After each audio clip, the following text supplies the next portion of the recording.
Hi friends, ಏಕೆ ಕಿಚನ್ಗೆ ಸ್ವಾಗತ.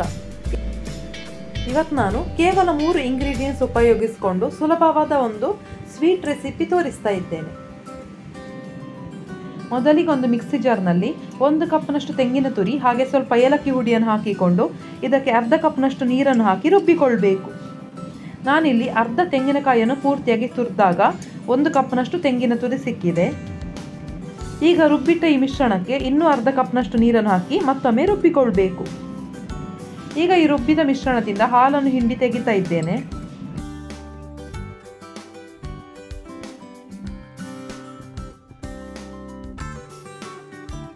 ಉಳಿದಿರೋ ತೆಂಗಿನ ತುರಿಯನ್ನು ಮತ್ತೆ ಮಿಕ್ಸಿ ಜಾರ್ಗೆ ಹಾಕಿಕೊಂಡು 1 ಕಪ್ನಷ್ಟು ನೀರನ್ನು ಹಾಕಿ ಮತ್ತೆ ರುಬ್ಬಿಕೊಳ್ಬೇಕು.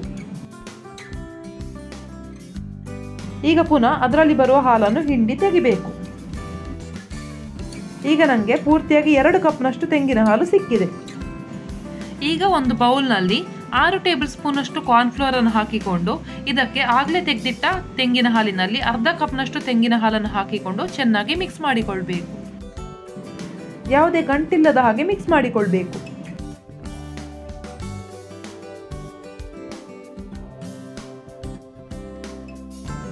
ಈಗ ಒಂದು ದಪ್ಪ ತಳದ ಪಾತ್ರೆಯಲ್ಲಿ 1.5 ಕಪ್ನಷ್ಟು ತೆಂಗಿನ ಹಾಲನ್ನು ಹಾಕಿಕೊಳ್ಬೇಕು. ಹಾಗೆ ಇದಕ್ಕೆ 3/4 ಕಪ್ನಷ್ಟು ಬೆಲ್ಲ ಹಾಕ್ತಾ ಇದ್ದೇನೆ. ಸ್ವೀಟ್ ಬೇಕಿದ್ರೆ ಸ್ವಲ್ಪ ಜಾಸ್ತಿ ಬೆಲ್ಲ ಹಾಕಿಕೊಳ್ಬಹುದು. ಬೆಲ್ಲದ ಬದಲು ಬೆಲ್ಲದ ಪುಡಿಯನ್ನು ಕೂಡ ಉಪಯೋಗಿಸಿಕೊಳ್ಳಬಹುದು. ಈ ಬೆಲ್ಲ ಪೂರ್ತಿಯಾಗಿ ಕರಗಬೇಕು. ಈಗ ಬೆಲ್ಲ ಪೂರ್ತಿಯಾಗಿ ಕರಗಿದೆ.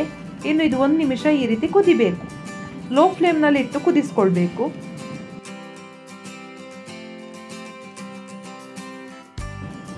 ಇದು ಈ ರೀತಿ ಕುದಿಯುವಾಗ ಆಗಲೇ ರೆಡಿ ಮಾಡಿಟ್ಟ ಕಾರ್ನ್ಫ್ಲೋರ್ ಮತ್ತು ತೆಂಗಿನ ಹಾಲಿನ ಮಿಶ್ರಣವನ್ನು ಇದಕ್ಕೆ ಹಾಕಿಕೊಳ್ಬೇಕು.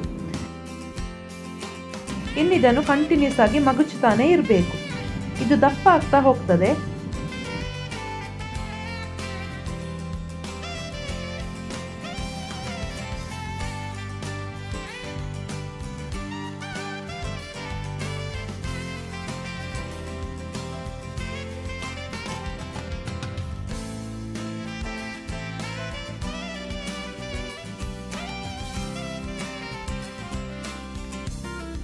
ಈ ರೀತಿ ದಪ್ಪ ಆಗ್ತಾ ಬರುವಾಗ ಇದಕ್ಕೆ 2 ರಿಂದ 3 ಸ್ಪೂನ್ನಷ್ಟು ತುಪ್ಪವನ್ನು ಹಾಕಿಕೊಳ್ಬೇಕು.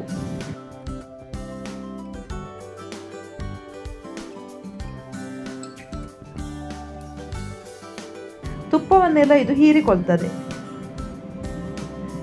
ಇನ್ನು ಇದು ಈ ರೀತಿ ಗಟ್ಟಿಯಾಗ್ತಾ ಬರ್ತದೆ. ಹಾಗೆ ಬಾಣಲೆಯ ತಳ ಬಿಡಲಿಕ್ಕೆ ಶುರುವಾಗ್ತದೆ.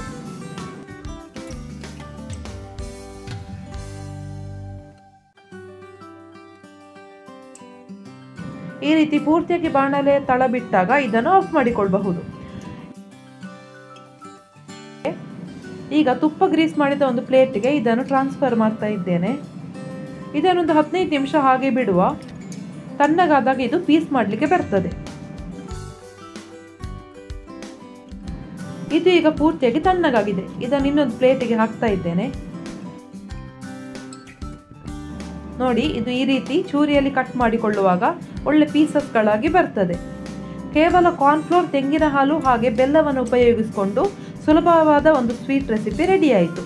ಇದನ್ನು ನೀವು ಕೂಡ ಮಿಸ್ ಮಾಡದೆ ಟ್ರೈ ಮಾಡಿ ನೋಡಿ. ಈ ವಿಡಿಯೋ ನಿಮಗೆ ಇಷ್ಟ ಆಗಿದ್ದಲ್ಲಿ ಲೈಕ್, ಶೇರ್ ಹಾಗೂ ಸಬ್ಸ್ಕ್ರೈಬ್ ಮಾಡಲು ಮರಿಬೇಡಿ. Thank you.